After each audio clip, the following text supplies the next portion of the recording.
Hi! Today I would like to show you how you can transfer files from an Android device to SONY Xperia Z5 Premium.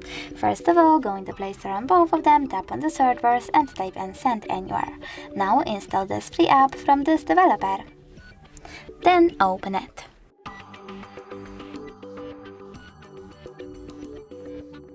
Now from this screen here, just I accept, confirm, continue and allow.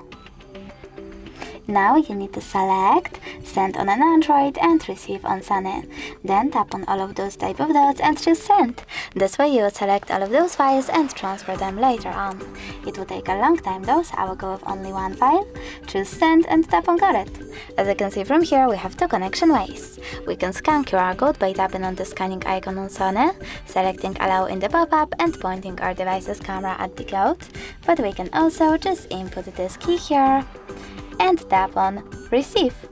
And now, after a couple of seconds, as you can see, my file was successfully sent.